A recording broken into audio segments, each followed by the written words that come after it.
Buenas noches, estimados participantes. Les saluda Flor Maritza, asesora académica del Centro de Capacitación Internacional Público-Privado CIP.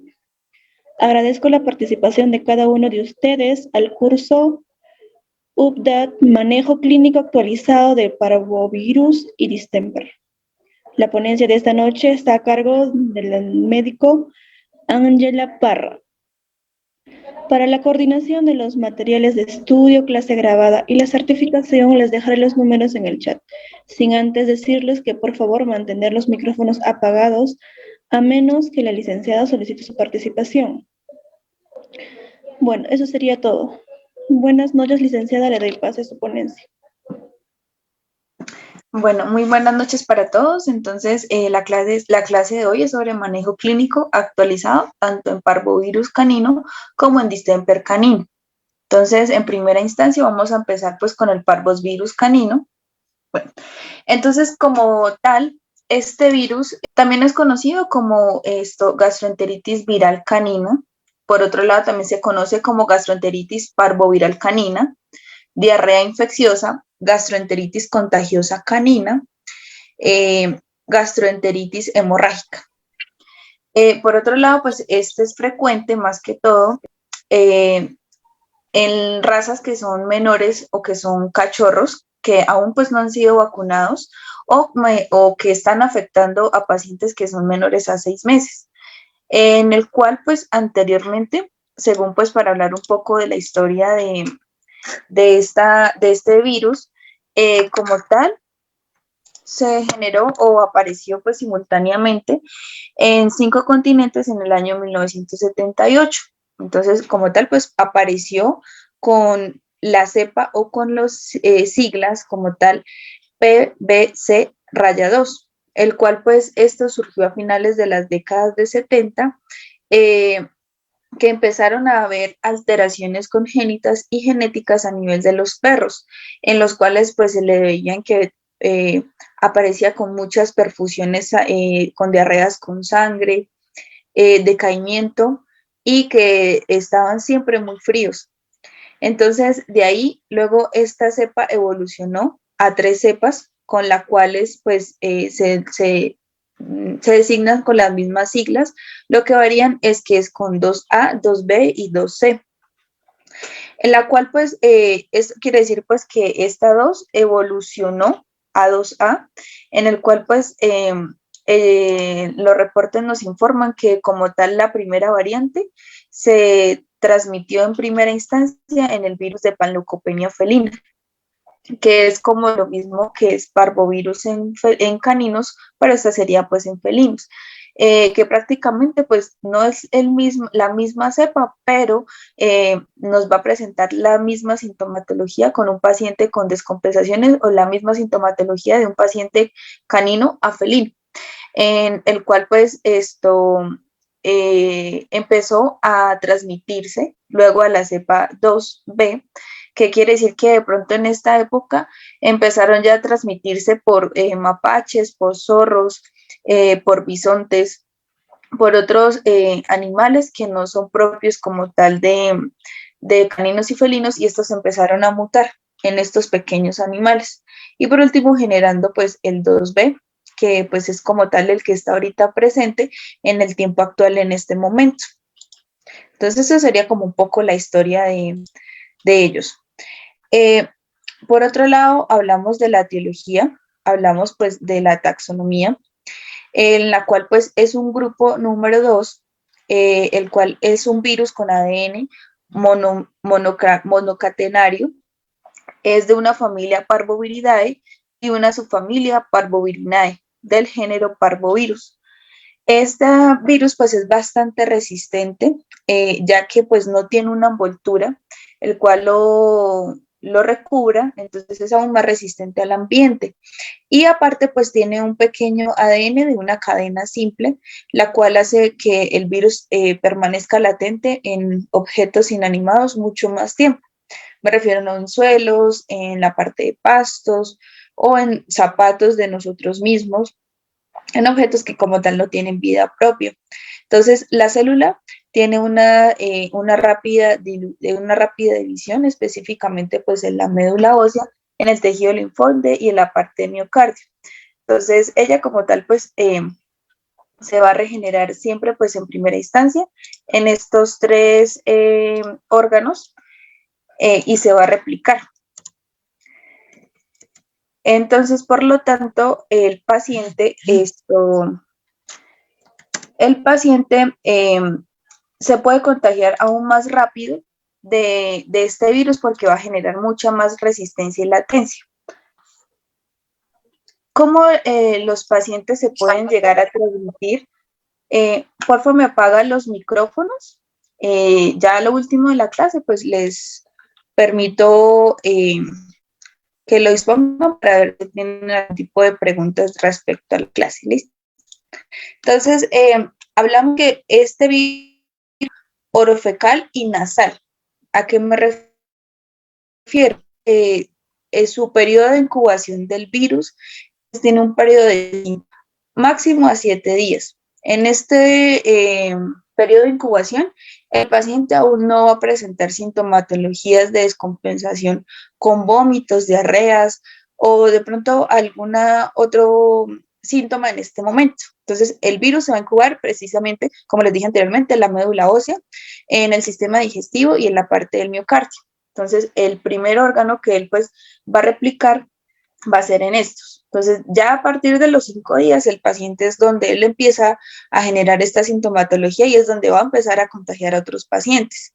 Entonces, ¿cómo puede contagiarlos? Por haciendo defecaciones normales o mucopurulentas o sanguinolentas en cualquier parte. Otra porque el paciente de pronto tomó agua o bebió o concentrado de otro perro que ya estaba anteriormente contaminado, o ya sea por estornudos, por tos o lamidos hacia otro paciente sano, y que el periodo de incubación de este paciente superó los 5 días. Entonces, este virus, aparte, pues es resistente a la luz ultravioleta, soporta temperaturas de 75 grados durante 30 minutos y tiene una viabilidad en heces de 5 a 6 meses. Es sensible al hipoclorito del 5.25%.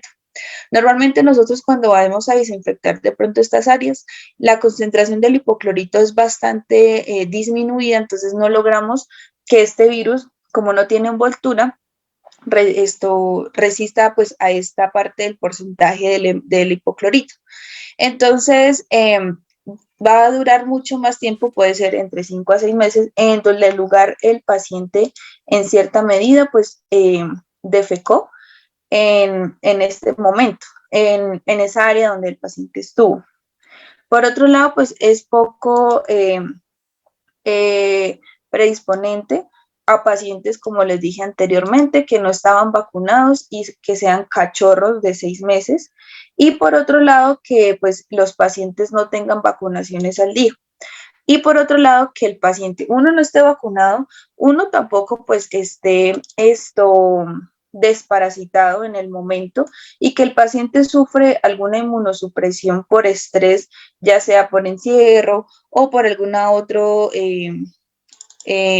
factor. Entonces ahí pues el paciente se va a inmunosuprimir y como no tiene protección pues a nivel de vacunas y desparasitación, entonces el paciente es más predisponente a presentarse pues en estos síntomas. ¿Cómo pues sería el proceso de que el paciente se pueda llegar a contagiar? Entonces, el primer órgano que el virus siempre nos va a replicar ocurre siempre en los nódulos linfáticos o en la parte pues de las amígdalas de nosotros. Recordar que la parte de los caninos poseen lóbulos linfáticos mandibulares, escapulares, popliteos, inguinales y abdominales, ¿sí? Ellos tienen esa variedad. Entonces, los primeros que se van a replicar siempre pues van a ser los mandibulares, en el cual pues se van a tornar de diferente tamaño, diferente color, diferente tamaño y diferente sensibilidad, y van a presentar dolor a la hora de palpación de esta zona. El tercer día, ya pues el paciente pues se ha contaminado, al tercer día pues se van a afectar el tejido linfoide, en este caso ya van a ser los siguientes nódulos linfáticos mesentéricos, que ya serían pues la parte abdominal, y puede ser la médula ósea, que en este caso se pueda llegar a afectar. Entonces, ¿qué pasa? Ahí se van a disminuir la parte plaquetaria y la parte hematocrito del paciente, porque ya hay un virus latente en el sistema inmunológico y en el sistema linfático.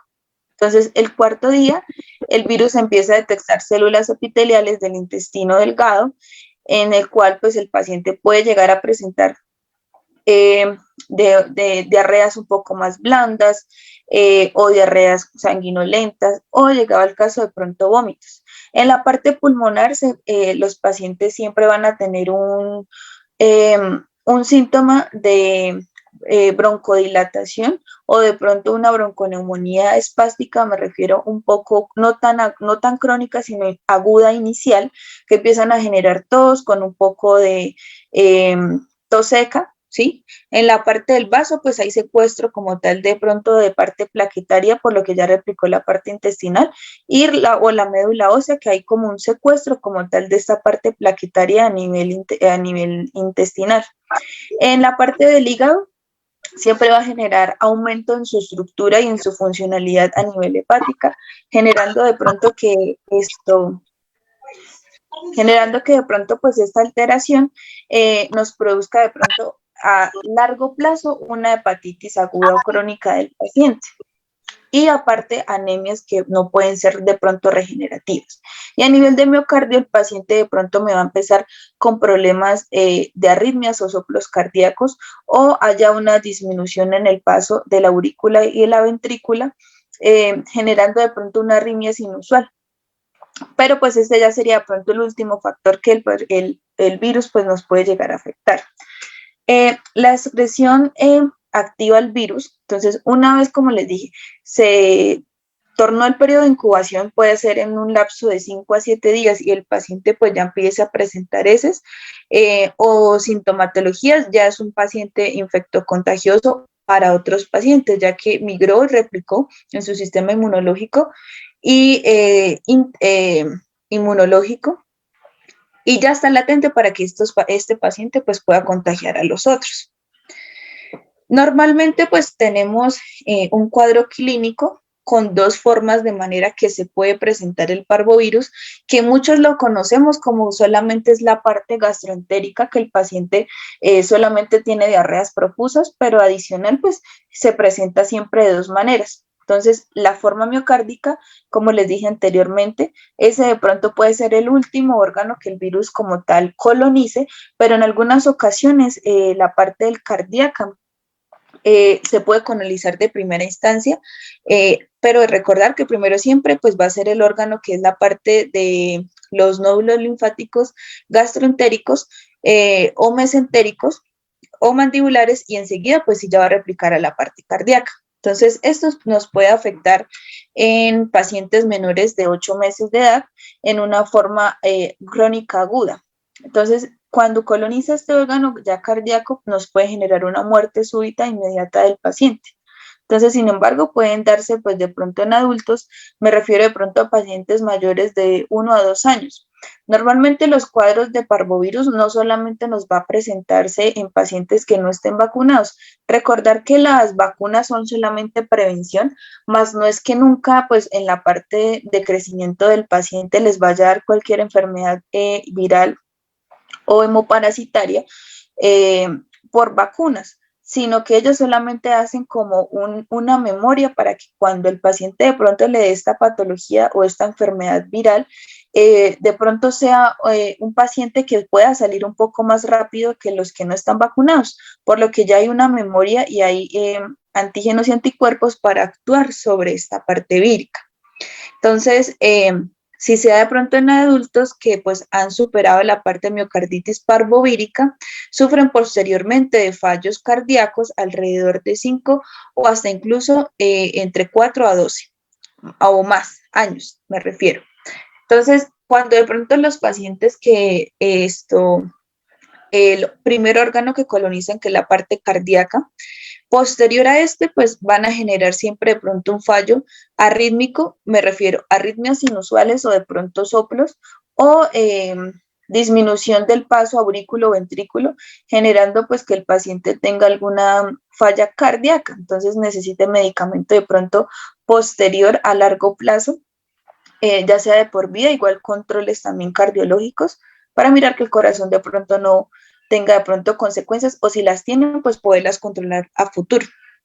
En muchos cachorros se diagnostica posteriormente mediante un electrocardiograma sin presentar signos entéricos. Entonces, por eso les digo, normalmente el paciente es cachorro, está decaído. Yo ahorita les comparto qué tipo de síntomas pueden llegar a presentar, pero si en primera instancia coloniza la parte cardíaca, es bastante complicado que el paciente pueda salir, ya que se puede dar una muerte súbita del paciente y puede ser de inmediato y que a largo plazo nos puede generar problemas cardíacos.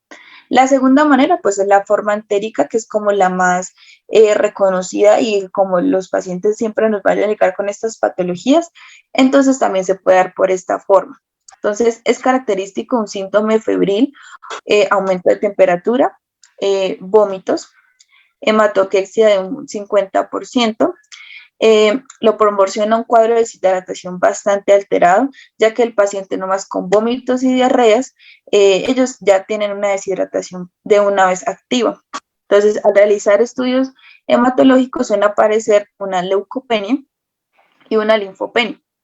Y también pueden aparecer septicemias, shock e hipovolemia si no se tratan a tiempo. Aquellos animales en los que hay hemorragia tienen más posibilidades de sobrevivir, perdón, los pacientes que no tienen hemorragia, de pronto me refiero a diarreas con sangre profusas, tienen más posibilidades de sobrevivir a los que sí los tienen, independientemente de que se le replique o no algún tipo de terapia. La muerte se asocia en procesos graves de deshidratación. Normalmente ellos lo que pues les va a afectar en primera instancia siempre pues va a ser la parte gastroentérica de los pacientes. Entonces, normalmente el virus, una vez pues haya colonizado la parte gastroentérica, ¿qué es lo que va a afectar para que el paciente produzca estas diarreas? El virus nos va a cambiar, uno, el pH a nivel gástrico, y dos, ellos se van a alimentar de los enterocitos de la parte intestinal. Entonces, esto nos va a hacer que tanto el cambio del pH y la parte de la combinación de que ellos como tal se alimenten de estos enterocitos generen diarreas profusas y fétidas y malolientes, como pues se torna a veces el parvo es bastante, cuando tienen diarreas tienen un olor bastante fétido. La parte gastroentérica es por eso, porque cambia el pH gastroentérico y aparte pues se alimenta de los enterocitos, que son los que nos van a formar, uno, la motilidad intestinal y a producir en conjunto con su microbiota intestinal normal, ya se vuelve patógena generando pues este tipo de diarreas fétidas y malolientes. Entonces, cuando los pacientes tienen un cuadro de diarreas mucoides y ya hemorrágicas, pues son pacientes que son difíciles de salir por lo mismo, porque este ya coloniza a nivel sistémico y nos puede llegar a colonizar ya la parte luego cardíaca. Pero como les dije, se puede presentar de ambas maneras, a nivel cardíaca y a nivel de la parte gastrointestinal. Por otro lado, pues ellos presentan vómitos, fiebre, anorexia, letargia, mucho dolor a nivel abdominal, deshidratación y un cuadro de hipertermia hasta de 40 a 42 grados. Normalmente estos son los signos más predisponentes para un paciente con parvo, pero a veces lo que más el paciente lo decae en hospitalización es el dolor abdominal y la parte de la deshidratación. Y por otro lado, si ustedes dejan pasar que el paciente, aparte de tener un cuadro febril alto y luego decaiga, generando ya una hipovolemia, que el paciente no pueda regular la glicemia por sí solo y que el paciente, así pues de pronto ustedes compensen con hidratación, pero no esté comiendo, no requiera las kilocalorías días que él necesita durante el día. Entonces, esos son los cuidados que hay que tener. Normalmente, para diagnosticar esta parte del parvovirus, pues hay diferentes diagnósticos.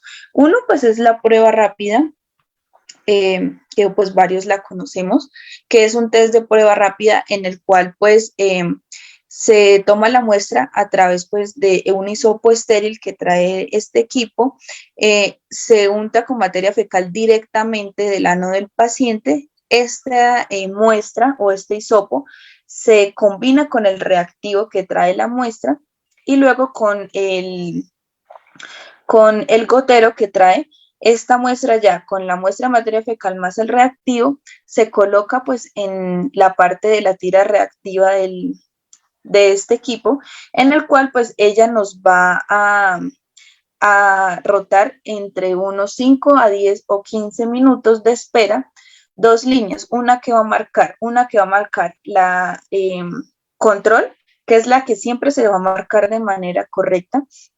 En algunas ocasiones, acá pues en Colombia es de una línea de color rojo tenue, y cuando se marca C y T, C que es control y T tratamiento, que ya serían dos líneas de color rojas en la prueba rápida, pues nos indican que es positivo, como una prueba de embarazo. Entonces, esta a veces pues es la prueba más rápida que se puede realizar en frente de los propietarios y pues no es tan sensible como ahorita hay pues pruebas de LISA o PCRs o en Bichet, que son máquinas aún más especializadas. Les puedo decir que de pronto esta prueba rápida tiene una sensibilidad máximo del 45%. Ya si de pronto queremos una sensibilidad más específica, que de pronto el paciente aún no tenga los síntomas, pero ustedes piensen que si tenga parvovirus, se puede tomar en PCR, se puede enviar esta muestra, en la cual pues con máquinas especializadas es aún mucho más específico y más sensible esta prueba para que de pronto nos dé un posible positivo y no un falso positivo. La otra prueba que se puede hacer pues es con unos Bichet, que ya son pruebas rápidas, que son con un disco, no más es con la muestra de sangre o un poco de materia fecal también, ambas en conjunto, se procesan, pero esta pues tiene un tiempo un poco más largo, entre 30 a 45 minutos para procesar, y ya van a tener una sensibilidad aún mayor, ya puede ser del 80 hasta el 95% de especificaciones. Una prueba diagnóstica de parvo pues tampoco nos va a ser pues la única prueba que nosotros podemos llegar a tomar. Es importante que nosotros tomemos pruebas complementarias como un cuadro hemático, un coprológico, una bioquímica, electrolitos y una ecografía. Así el paciente, como les dije anteriormente, sea cachorro, les puede afectar la parte hepática y entérica del paciente. Entonces es importante que tomemos los exámenes complementarios. Un hemograma, de pronto, ¿qué nos va a salir? Normalmente los cuadros de hemograma generan una leucopenia, que sería disminución de la parte de los glóbulos blancos, que son las primeras células de defensa, cuáles se disminuirían, la parte de los neutrófilos y los linfocitos, generando una neutropenia, una linfopenia, que la neutrófilos es la primera células de defensa y los linfocitos ya sería la segunda línea de defensa, generando una hemoconcentración con una trombocitopenia, disminución de hematocrito, hemoglobina, cantidad de sangre y cantidad de oxigenación con que ese glóbulo rojo sobrevive a nivel circulatorio, y trombocitopenia, disminución de la parte plaquetaria. Por otro lado, en el coprológico podemos llegar a encontrar un paciente que de pronto, aparte de que tenga este virus activo en su sistema, aparte pues tiene parásitos, ya sea ancilostoma, varios parásitos que aparte pues le esté generando este tipo de alteraciones. Entonces, para tener en cuenta de que no solamente pues con la prueba rápida pues ya sabemos que es parvo, pero aparte pues debemos tomar exámenes externos. Una bioquímica sanguínea pues para evaluar la parte de la funcionalidad y estructuralidad tanto renal y hepática. Por otro lado, que podemos mirar que el paciente pues tenga una hipoglucemia, que se disminuya la parte del azúcar en el paciente, una hipoalbuminemia y una hipoproteinemia ya por la parte hepática. Y por otro lado, aumento de la urea. Entonces, este posiblemente pues puede ser un cuadro ya como tal que afecta la parte hepática y que, como les digo, normalmente a futuro siempre de pronto puede generar una hepatitis secundaria a la enfermedad. Electrolitos que evaluamos, normalmente pues ellos siempre se van a disminuir, una hiponatremia, una hipocloremia y una hipocalcemia. Entonces, la parte de los electrolitos siempre van a estar bajas, normalmente siempre están bastante bajas. En una ecografía, ¿qué es importante? ¿O qué evaluamos? Normalmente otra patología que produce el parvovirus es una intususcepción, que eso se puede generar de pronto a largo o a corto plazo dependiendo de cómo el virus se comporte en el organismo. Recordar pues que no toda la parte sistémica del paciente va a reaccionar igual. Entonces, una intususcepción puede ser por aumento de vómitos profusos y que el intestino se recubra encima del otro, generando una obstrucción por el mismo intestino, que esta solo se corrige sí o sí con parte quirúrgica. Entonces, para esto es importante una ecografía. Y aparte, pues, vamos a evaluar la funcionalidad y estructuralidad de ambos órganos que son indispensables, como la parte hepática y renal del paciente. ¿Cuál sería de pronto el tratamiento que podemos instaurar en un paciente con parvo? Ideal que ustedes lo hospitalicen. Yo siempre les recomiendo a los propietarios y les digo que esta es una enfermedad pues de las más mortales, en el cual es una montaña rusa. Puede ser que el paciente hoy esté bien, pero en 2 o 3 días el paciente decaiga y puede fallecer en el proceso. Es importante que al menos se hospitalice por lo menos 5 días para tratarle todas las sintomatologías que el paciente pueda presentar. Entonces es importante tener una fluidoterapia o una vía endovenosa. Por otro lado, pues les comentaba la parte de la temperatura.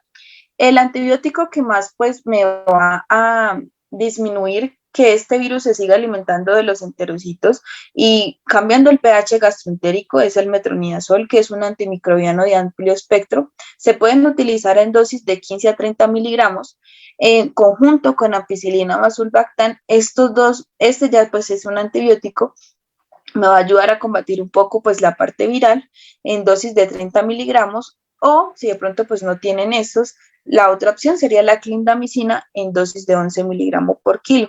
Normalmente estos 3 medicamentos se tienen que suministrar cada 12 horas.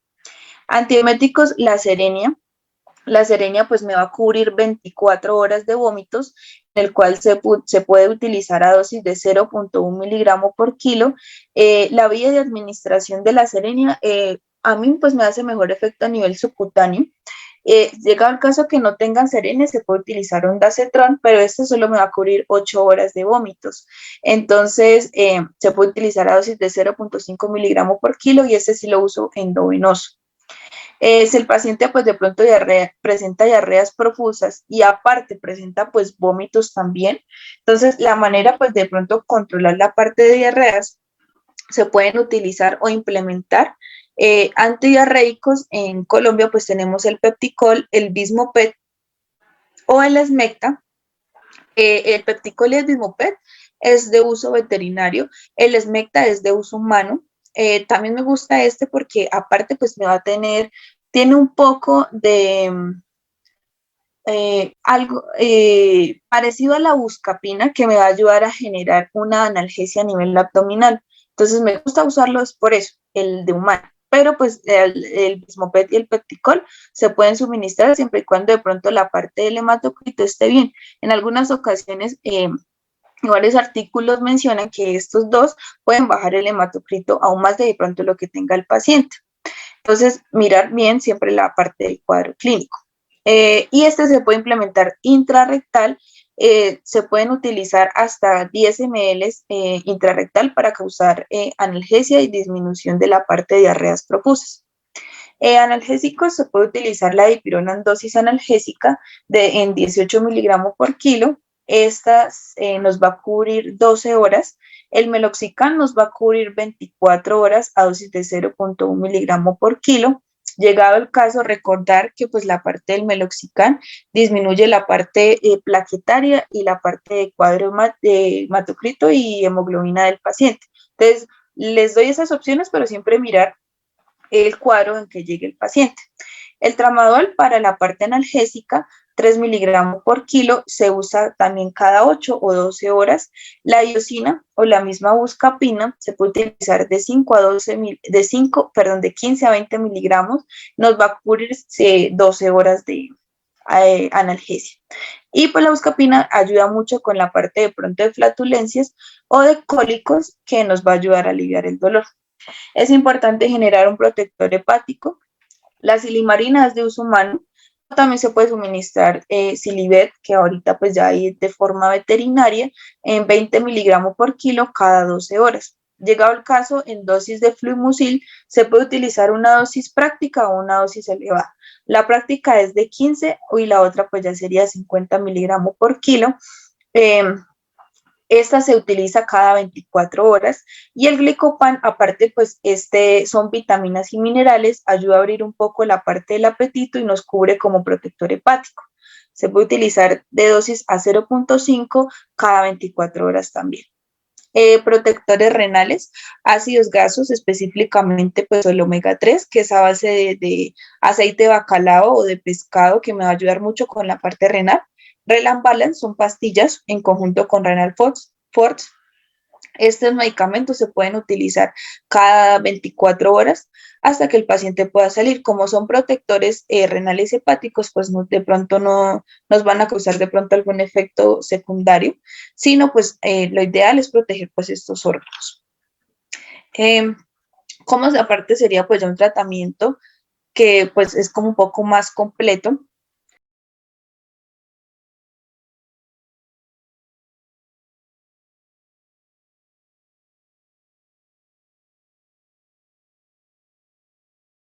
Entonces, ya les había hablado un poco sobre la historia del parvo. Empezamos en primera instancia con el parvovirus, en conjunto con su etiología, la parte de transmisión del parvo, en conjunto con su etiología o heterogenia, su cuadro clínico que se presenta en dos fases, que es la parte miocárdica y la parte entérica. Hablamos ahora pues de la parte de los signos clínicos más predisponentes. En su diagnóstico con las pruebas complementarias, la parte del hemograma, la bioquímica y específicamente los electrolitos. Y pues aquí quedamos que fue en la parte del tratamiento. Entonces, esta pues se la voy a volver a repetir para instaurar un tratamiento completo. Entonces, es importante que nosotros tengamos en cuenta que el paciente pues ha tenido vómitos y diarreas, por ende tiene una deshidratación bastante perfusa. Entonces necesitamos una vía de hidratación endovenosa para poder compensar esas pérdidas electrolíticas de los pacientes. En conjunto, pues hay una deshidratación, viene muy en conjunto la parte de la temperatura, que es la hipertermia de los pacientes, que generan descompensaciones. Entonces estos dos puntos son importantes. Los antibióticos que son como de más amplio espectro a nivel gastroentérico, el metronidazol es un antimicrobiano que él nos va a regular la parte del pH gastroentérico y en algunas ocasiones a regenerar un poco la parte de su microbiota intestinal y a que la parte, pues esa microbiota que ha sido expuesta de forma patógena se vuelva no patógena. Se puede utilizar en dosis de 30 a 15 miligramos. La ampicilina más sulbactam ya sería un antibiótico de amplio espectro. Esta se puede usar a la dosis de 30 miligramos y la clindamicina a 11 miligramos. Normalmente se pueden administrar en conjunto el metronidazol y la ampicilina. Si en algunos casos pues no tienen estos medicamentos, se pueden utilizar entonces ampicilina más clinda o ampicilina más clinda, ¿sí? Se pueden usar uno de esos dos cada 12 horas como mínimo por 7 días para que tengamos efecto respuesta en el sistema inmunológico del paciente. Los antieméticos porque pues generan mucho vómito en los pacientes y para que en este caso por tantos vómitos profusos y diarreas profusas, les había explicado anteriormente que los pacientes pues sufren de intususcepción, que esto pues es patológico secundario pues a esta enfermedad y que solo se corrige con la parte quirúrgica. Esta intususcepción se corrige solo con la parte quirúrgica y pues se produce por tantos vómitos y diarreas profusas. Entonces la Cerenia es un antiemético de amplio espectro que nos va a cubrir durante 24 horas. La idea es que lo manejemos a 0.1 miligramos por kilo. El ondansetron sí solo nos va a cubrir 8 horas y lo vamos a manejar a dosis de 0.5 miligramos por kilo. Llegado el caso de que el paciente presente pues diarreas profusas y presente al tiempo pues vómito, pues no podemos instaurar medicamentos orales ya que pues el paciente pues los va a vomitar. En este caso se pueden implementar infiltraciones intrarrectales con una sonda de Nelaton, acá en Colombia se llaman así.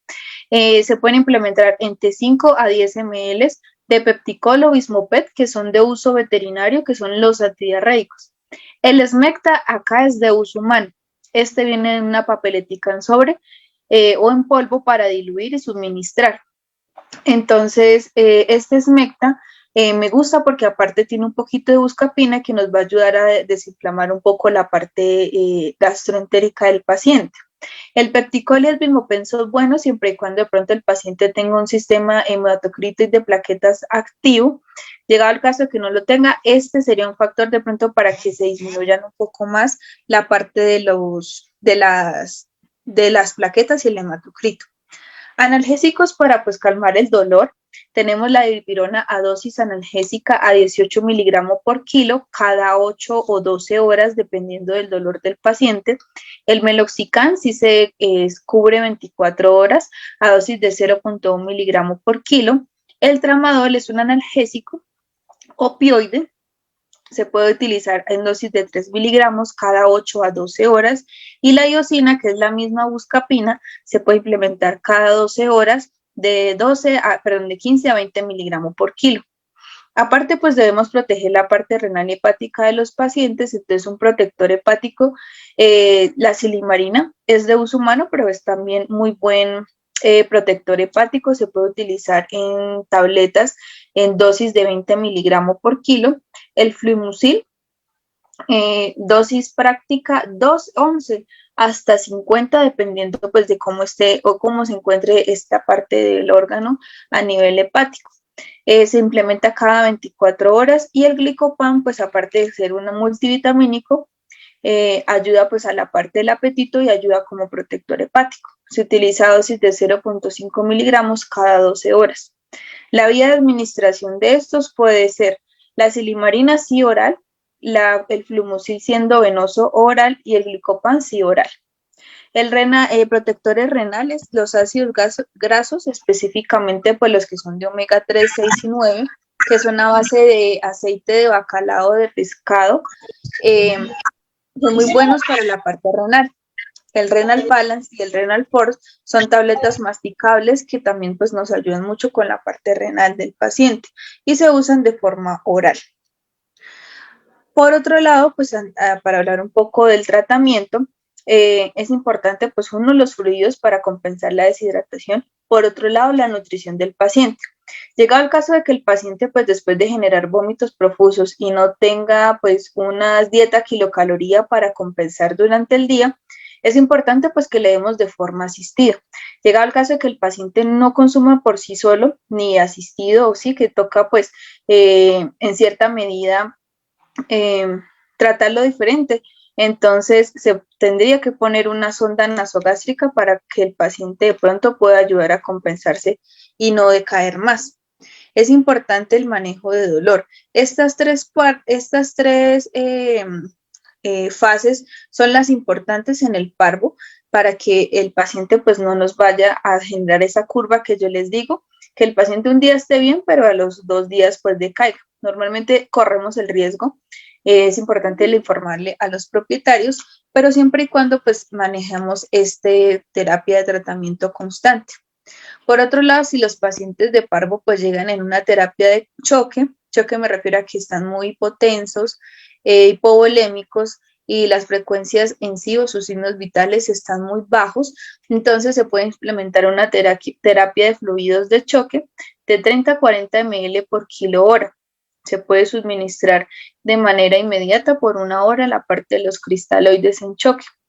La hipovolemia generalmente es por pérdidas gastrointestinales y es un deterioro muy rápido del paciente donde se bajan mucho de peso y aparte pues a largo plazo les puede generar un daño renal como anteriormente pues les había comentado. Es importante pues calcular la pérdida, implementar un soporte de hidratación del paciente en el cual pues evaluamos la parte de la deshidratación del paciente, cuántas pérdidas tuvo. Normalmente en cachorros cuando son vómitos se cuenta como un vómito para 100 ml de pérdida y una diarrea 50 ml de pérdida. Ejemplo, si el paciente tuvo, digamos, 2 episodios de vómitos, la pérdida y el mantenimiento que tengo que reponer serían 200 ml. Si el paciente tuvo 3 diarreas, tendría que reponer una pérdida de mantenimiento de 150 ml, ¿cierto? En el cual pues se calcula con el peso del paciente y en conjunto pues se hace 60 ml kilo hora por 24 horas. La reposición es importante, ya teniendo el cálculo de mantenimiento, nosotros reevaluar cada 8 o cada 24 horas para mirar si es necesario continuar con esa terapia de soporte o si se disminuye el líquido o si se aumenta, dependiendo de lo que el paciente responda en el periodo de hospitalización. Por otra parte, pues como les dije, es importante pues la parte de la alimentación. Llegado el caso que el paciente pues no consuma por sí solo, se puede poner destroza al 5 o al 50% endovenoso. Llegado el caso que no, se puede suplementar con dietas para hacer una terapia kilocalorías de forma oral, se puede suministrar destroza al 5 o al 50 en conjunto con una lata medicada, ya sea gastroentérica o de pronto insuficiencia renal, pero que sea una lata, ¿sí? No en forma de concentrado, sino una lata medicada.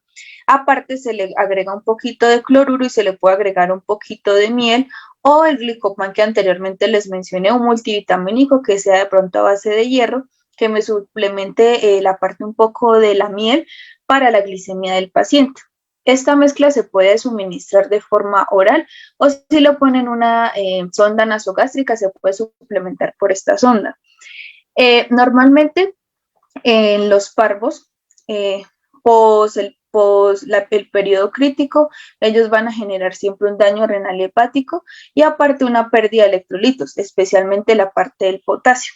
Entonces, acá pues les traje como un ejemplo de cómo nosotros reponer el potasio, ¿sí? Que son los electrolitos que ellos pierden normalmente en el parvo. Se puede suplementar dependiendo de cómo salgan los exámenes que anteriormente les dije, antes o de pronto después de que el paciente pues presente la pérdida. Entonces acá les puse un ejemplo, un labrador de 24 kilos, entonces normalmente el potasio de él o los rangos normales, de pronto para no enredarlos, es de 3.5 a 5.8, que sería el rango normal de un potasio en caninos y en felinos. Entonces, llegado el caso que este labrador de 24 kilos, el rango del potasio le haya salido en 0.5, entonces ahí lo que nosotros evaluamos es el déficit que tiene el paciente. Entonces, me explico. El potasio de este labrador, que es un ejemplo X, está en 0.5 y el rango normal mínimo del potasio es de 3.5. Quiere decir que le faltan a ese 0.5 para llegar a 3.5 un 3%, por así decirlo, para regular y compensar el rango de potasio normal. Entonces, ahí se saca la fórmula que es la siguiente. Entonces, el déficit de este paciente es del 3%, ¿sí? Que sería lo que le faltaría a ese potasio de ese labrador para llegar al rango normal mínimo.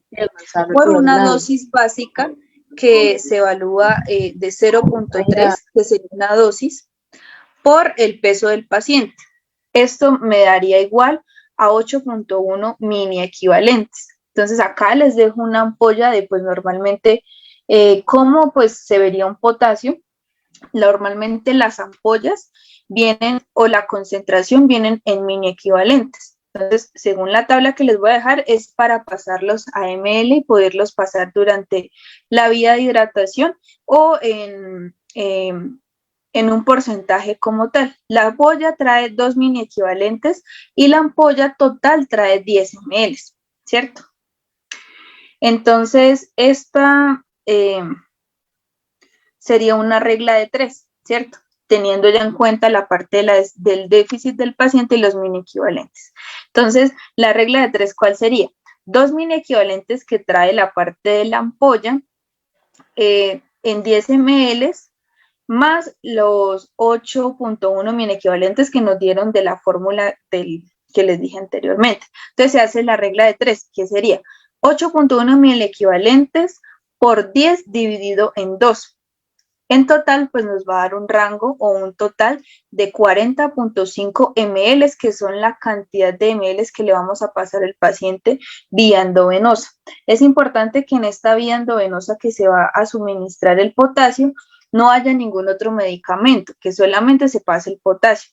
Me explico, que de pronto en esa vía no se haya pasado que de pronto omeprazol o un antibiótico, tiene que ser una vía nueva que solamente sea para la parte de reposición de electrolitos.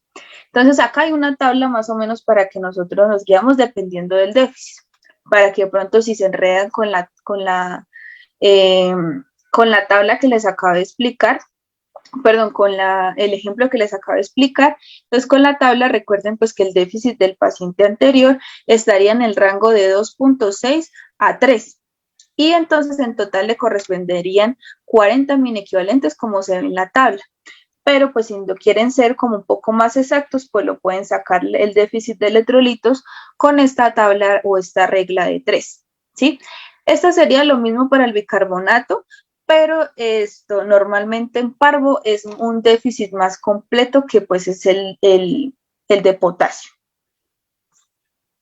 Un control que nosotros debemos tener en cuenta en conjunto con los propietarios en la clínica donde vamos a hospitalizar pacientes infectocontagiosos sería pues que y desinfectar de manera correcta el lugar, ¿sí? Ya sea en casa y en la parte del hospital o de la veterinaria, con hipoclorito. Recordar que la parte de hipoclorito tiene que tener una concentración de más de 5.2% para que de pronto ese virus, como no tiene envoltura, pueda ser eliminado y no perdure desde 6 o a veces hasta el año en objetos inanimados o en fómites para que puedan contagiar a otros pacientes sanos. También el glutaraldehído es otro insumo para desinfectar, el cual pues tiene una concentración más alta del 5% que nos ayuda como tal a eliminar este virus por completo en zonas inanimadas o en objetos inanimados.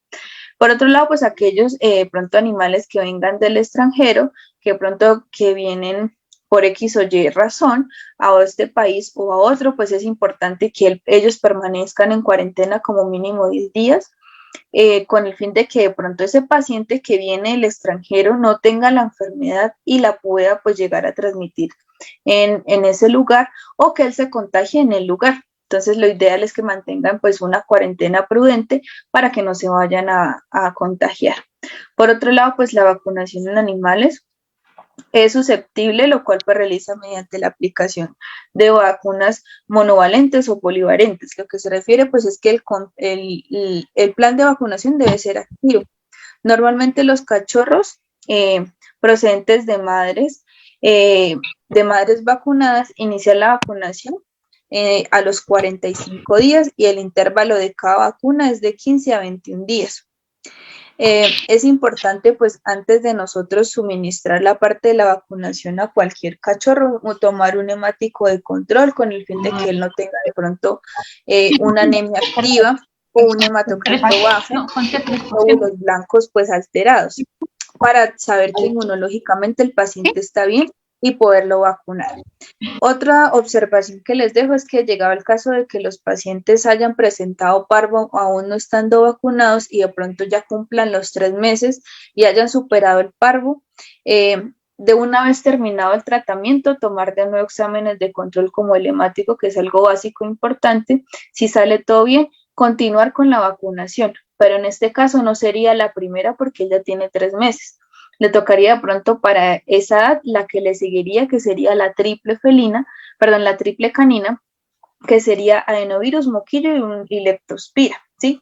Dependiendo de la edad del cachorro, pues la idea es suministrarle la vacuna a esa edad, ¿sí? Para que pues no empezar desde cero, ya que pues el paciente ya tiene una edad avanzada y un sistema inmunológico un poco más avanzado.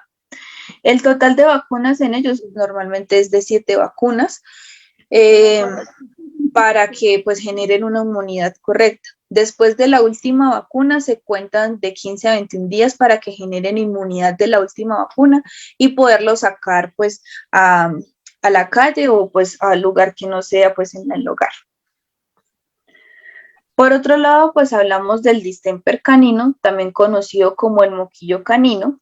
Entonces, esta pues es una enfermedad de origen grave, altamente contagiosa. El moquillo, cuyo nombre también es correcto decir, perdón, el distemper o enfermedad de Kerr, o es una enfermedad pues como tal multisistémica, que normalmente pues la etiología de este virus es de una familia como tal de Paramyxoviridae del género Morgivirus, y es un ARN con envoltura. Entonces, como este tiene envoltura, es mucho más agresivo que el parvo. Entonces, ¿por qué? Porque esta está rodeada de una envoltura de lipoproteínas derivarada de la glicoproteína viral que puede incorporarse en membranas celulares de tipo de virus que codifican proteínas y capas celulares, ingrediente como tal en la parte de la membrana celular. Entonces es mucho más agresivo pues de la parte del parvovirus. La transmisión, entonces, la primera fuente de transmisión de este, pues va a ser respiratoria, ya que pues los animales eliminan el virus por medio de todas las secreciones corporales, ya sea secreciones de saliva, oculares, estornudos, heces. Porfa, me apagan las cámaras y la parte de los audios. Muchas gracias. Entonces, esta enfermedad puede ser tanto aguda como subaguda o crónica.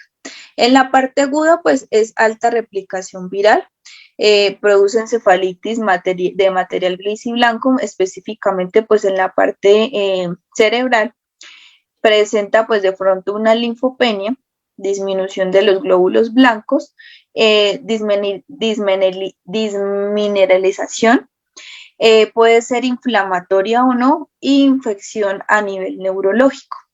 Cuando es subaguda o crónica, pues el paciente ya va a presentar una encefalitis con presión baja de antígeno, infiltración perivascular monucleada, incremento de los valores linfocíticos y citotoxicidad. Entonces aquí ya nos va a afectar más el sistema nervioso central, generando pues inflamación de la parte cerebral, generando pues que haya una incoordinación en la parte cerebral. ¿Cuál sería la parte de la patogenia o cómo sería pues el ciclo que va a actuar este virus? Normalmente pues el virus va a ingresar por vía respiratoria, en este caso pues por la parte aérea, como les dije anteriormente, por secreciones, estornudos, por la orina o por heces de que de pronto el paciente esté en contacto con el paciente enfermo o que ese paciente pues en el ambiente pues haya esparcido este virus. Entonces va a colonizar el tracto respiratorio y luego pues va a ir a la parte de las tonsilas, que son la parte de las amígdalas o los nódulos linfáticos, para que los colonice. Recordar pues que yo les había dicho anteriormente que los caninos pues poseen nódulos linfáticos mandibulares, escapulares, popliteos, inguinales y abdominales, en los cuales pues el primer red de replicación va a ser a nivel mandibular. Después de esto, pues puede colonizarle las partes de las bronquios, que es a nivel respiratorio, y por ende después va a ir a la parte gastroentérica y de allí pues se va a replicar en la parte del sistema nervioso central. Entonces, una vez haya replicado estos sitios, desde el sitio de replicación, entonces los primeros que van a actuar son los glóbulos blancos a generar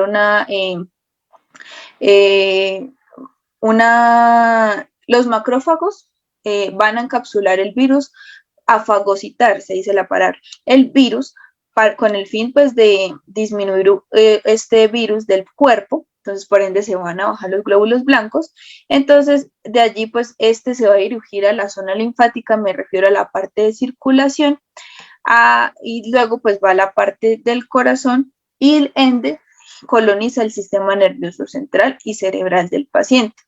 Allí se va a depositar en la parte perivascular de ambos hemisferios a nivel cerebral. Entonces, por último, pues altamente, pues el virus puede colonizar o entrar a nivel del plexo o de la parte coroidal a través del líquido encelofaquídeo. Bueno, en el líquido como tal, y pues esto me va a generar este tipo de sintomatologías. ¿Como cuáles? El paciente pues va a generar pues una anemia, aparte pues vómitos, diarreas, secreciones nasales, y secreción nasal puede ser mucopurulenta o serosanguinolenta, una neumonía marcada, una bronconeumonía, puede presentar tos, una respiración fuerte o profusa, cambios de comportamiento, marcha anormal o en círculos, o en algunos casos generan muchos tremores involuntarios y una miocarditis. Entonces, en la imagen normalmente pues los pacientes se ven así. En la parte pues de las mucosas a nivel nasal, la parte de las narinas o los hollares, perdón, generan que la parte de los pulpejos y la nariz generan como este tipo de resequedad y que la piel se cuarte de esta manera, generando pues de pronto callo, aparte pues secreciones a nivel ocular en ambos ojos, con secreciones amarillas y pues lo que les digo, eh, la parte de los movimientos involuntarios del paciente, como los tremores. Por otro lado, pues para diagnosticarlo, igual pues que el parvo, es un test rápido en el cual pues esto se evalúa cómo se toma pues para hacer este test rápido. Es importante que nosotros tomemos las secreciones tanto oculares, nasales y a nivel bucal con el hisopo estéril que trae este test. Yo también lo agrego con un poquito de muestra de sangre, ya sea de cualquier vena, la yugular, la cefálica o la safena. Se combinan estas secreciones con la sangre en conjunto con el reactivo que tiene la muestra. Y pues se dirige con el goteo a ser aplicada en la zona del círculo, y esta pues me va a rotar entre 15 a 10 minutos, o me va a correr esta muestra, en la cual si sale solamente en la letra C, pues quiere decir que es control y puede decir negativo. Cuando sale una raya en la C y otra en la T, que sería control y tratamiento, sería positivo, como si fuera una prueba de embarazo. Normalmente esta tiene una sensibilidad del 40%. Ahorita pues hay unas máquinas de PCR o ELISA que son mucho más específicas, tienen una sensibilidad entre el 80 al 95% para generar no un falso positivo, sino alguna prueba como más verídica o más relativa o real del paciente, de que nosotros llegamos a pensar que puede generar pues esta alteración. O también pues están con máquinas del Bichek que se toman estas muestras y pues envían, que son mucho más específicas, sino que esta pues es como la prueba más rápida. Normalmente pues en el hemograma, que sería una prueba diagnóstica complementaria, vamos a encontrar que el paciente tiene una linfopenia, disminución de glóbulos blancos, trombocitopenia, disminución de la parte plaquetaria, monocitos, incluso virales. Por favor, me apagan los micrófonos. Cuerpos de inclusión, que son cuando hay pues un tipo de reacción viral en el organismo, y las células blancas como tal, los glóbulos blancos, son los que me van a alterar en esta parte del hemograma. Por otro lado, el tratamiento. Normalmente pues el distemper canino, pues como les dije, es mucho más agresivo que el parvo. No en muchas clínicas pues los atienden porque pues son pacientes que el rango o la curva de vida es bastante compleja, ¿sí? Es bastante sacar de pronto ese cuadro, y más cuando el paciente pues ya el virus colonizó a nivel del sistema nervioso central, ¿sí? A veces no hay una forma reversible de sacarlos, y es un virus que se propaga muy fácilmente de pronto a pacientes sanos, entonces es uno pues también de los más complejos. Entonces, la enfermedad es posible pues de que queden daños o secuelas permanentes en el sistema nervioso central, y pues no hay un tratamiento que elimine por completo el virus. Sin embargo, sí podemos mejorar sus efectos, es decir, controlar sus movimientos involuntarios provenientes del sistema nervioso central. Frena el alcance de infecciones bacterianas secundarias, evitar pues la deshidratación en conjunto con los vómitos y diarreas mediante medicación específica previamente escrita por el veterinario. Acá pues les tengo una tabla con de pronto pues qué sería pues el paso a seguir, ¿sí? Entonces, normalmente pues ellos, el medicamento o el antibiótico que tiene mayor posibilidad al virus, que hay pues artículos que me lo confirman, que es la acitromicina, se puede utilizar en dosis de 10 a 20 miligramos cada 24 horas, por lo menos por 7 a 8 días, para complementar el tratamiento. El neurobión, pues es a base de tiamina que nos ayuda a controlar pues, y a proteger el sistema nervioso central, que es donde el virus como tal sería su fase final o primaria de colonización. Se puede utilizar bien en ampollas o bien en tabletas. Entonces, 1 ml cada 10 kilos sería pues como tal para eh, aplicarlo de forma subcutánea o intramuscular.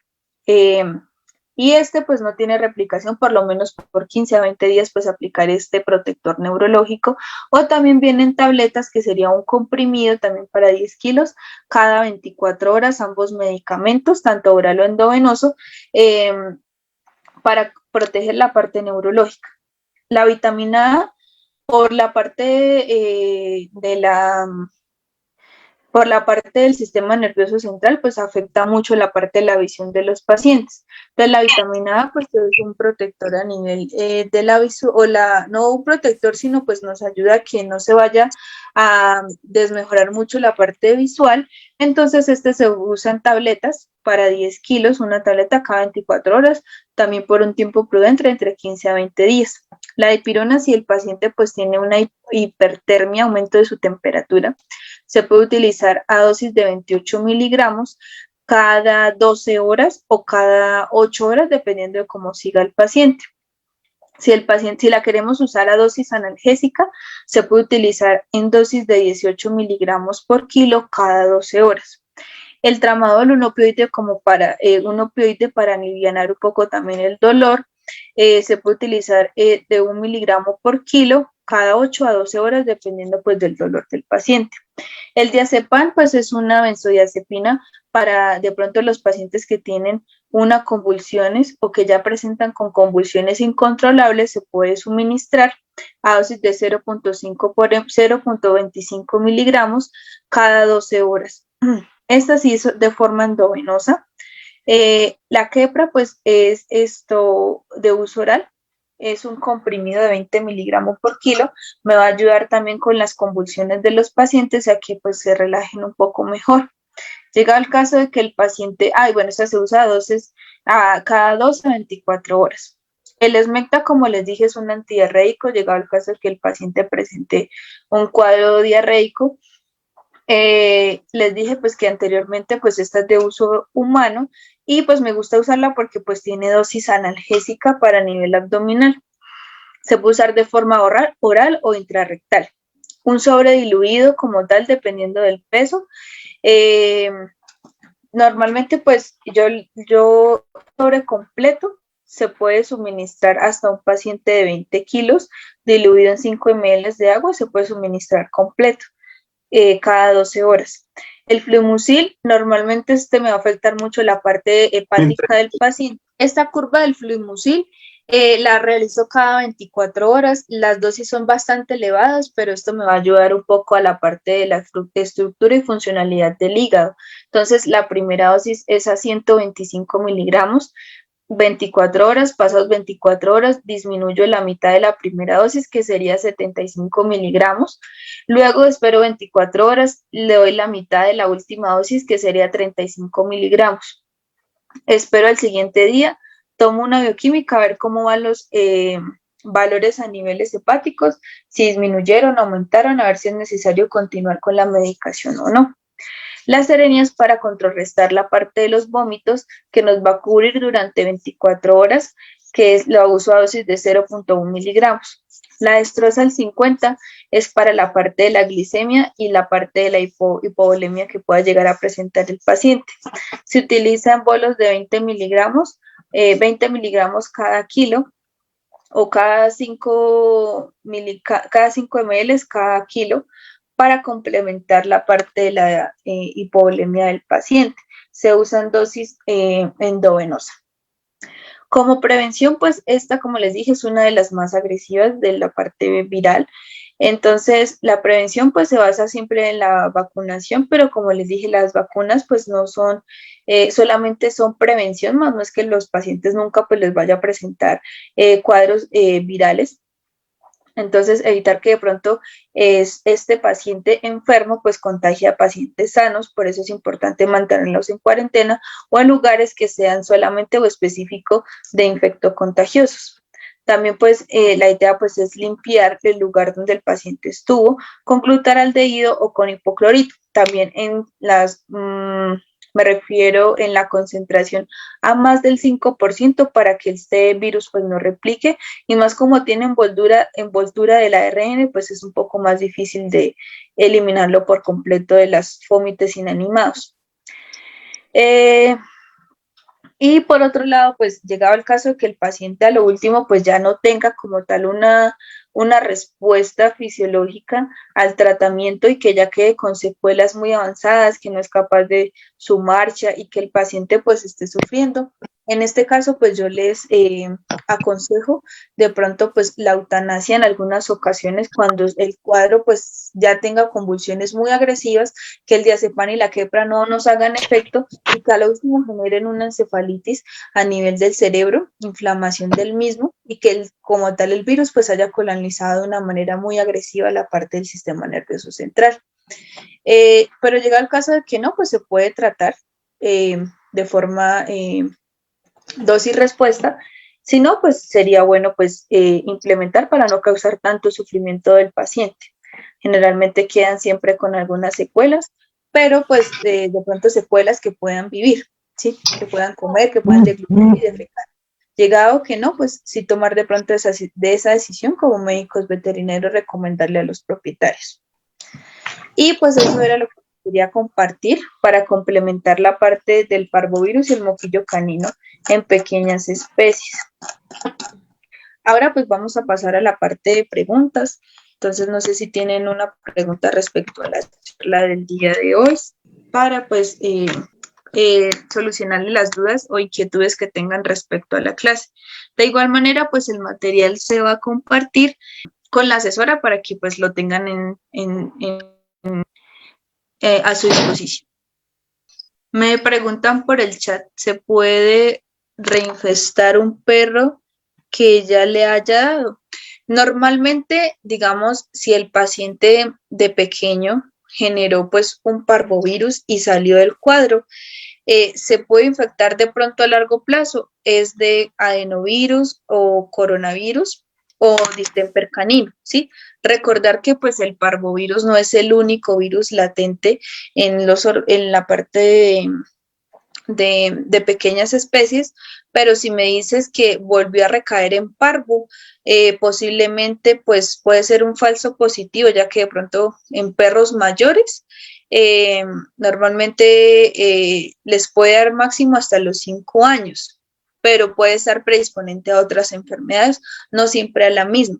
Normalmente a mí pues no me ha pasado en lo que pues llevo de forma profesional que un paciente vuelva a recaer del mismo virus, pero llegado el caso puede pasar que si cae por segunda vez, pues ya hay como una memoria inmunológica para que el paciente pues pueda liberarse de manera un poco menos compleja que la primera vez.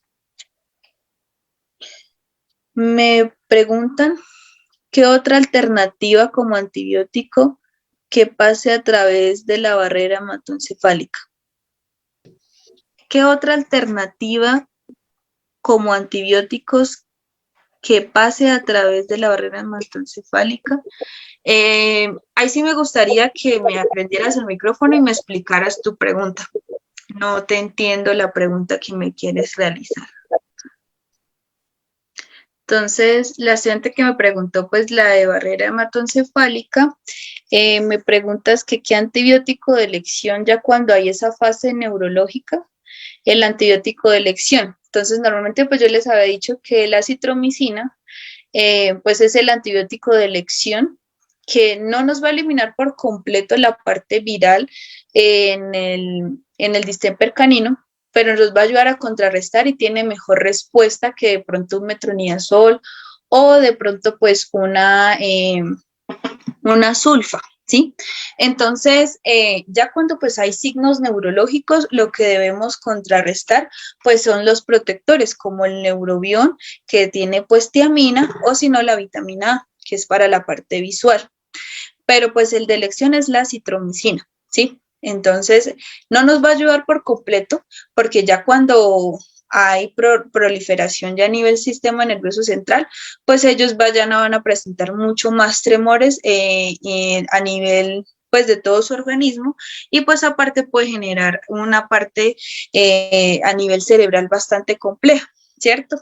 Entonces, para que atraviese como tal, pues no habría el indicado, pero la citromicina sí como tal, pues es el medicamento de elección para contrarrestar pues un poco el virus, pero no por completo. Y ya cuando hay fase neurológica, pues es un cuadro ya bastante crónico que el paciente como tal, en algunas ocasiones pues no puede salir de este. Pero el distemper, el medicamento inicial, pues siempre va a ser la citromicina. Me preguntan por el chat, buenas noches, si el paciente tiene un dolor de articulación por parte del moquillo, ¿qué medicamento nos podría recomendar? Entonces, cuando hay dolor a nivel articular, es importante pues que ustedes tengan en cuenta que cada articulación se compone de glucosamina y condritina. Entonces, es importante nosotros suministrar o reforzar este líquido a nivel como tal de ambos organismos, ya puede ser de forma oral. La glucosamina y condritina, hay unas que vienen en polvo para ayudar a contrarrestar el dolor. Y ayudar a lubricar los huesos. Llegado el caso, pues lo que te había comentado, puedes utilizar a dosis de dipirona, a dosis analgésica para nivel de dolor en articulaciones o en tramadol, ¿sí? Pero como tal, pues esto sería pues contrarrestar el dolor, pero debemos pensar pues en ayudarle con la glucosamina y condritina para ayudarle a la parte de lubricación y regeneración a nivel osteoarticular. Se recomendaría esos. ¿Qué pruebas rápidas se pueden dar falsos negativos? ¿Qué exámenes se pueden hacer para confirmar el diagnóstico? Entonces, como les había dicho, pues para confirmarlo, las pruebas como más sensibles son en PCR o en ELISA, que tienen un 80 o un 95% para realizar esta prueba, ¿sí? Que se pueden hacer con sangre o a veces se toman muestras de líquido encefalorraquídeo para confirmar que de pronto el paciente tenga distemper y se envían como PCR para tener una prueba mucho más específica, ¿verdad? Entonces, llegado el caso de esto, se puede utilizar este. La parte de los test rápidos tienen una sensibilidad del 40%. Esto pueden ser un falso positivo, llegaba al caso de que el paciente hasta ahora esté presentando las sintomatologías y el grado de diseminación, ya como yo les había dicho, el periodo de incubación de 5 a 7 días, en este caso puede que no nos marque, pero si la tomamos después de que el paciente ya empieza a presentar sintomatología, ya puede salir positivo. Entonces, de pronto confirmarlo 2 o 3 días después, de pronto que el paciente ya tenga sintomatología para que nos marquen el test. O en algunos casos, él no nos puede marcar porque a veces no es tan sensible, sino pues lo podemos confirmar con un PCR, una prueba lisa o en pruebas de Bichek, que ya son máquinas más especializadas para confirmar estos diagnósticos. Bueno, pues ya se acabó la parte de preguntas. Les dejo las diapositivas con la asesora para que pues las tengan ustedes ahí, las puedan pues observar, llegado al caso que de pronto tengan alguna otra duda o pregunta, se la pueden dejar con la asesora, yo con mucho gusto pues se las puedo estar compartiendo o resolviendo en el transcurso de esta semana. Entonces pues que tengan una feliz noche. Espero pues verlos en otra oportunidad. Un saludo pues desde Colombia y pues espero tengan una buena noche.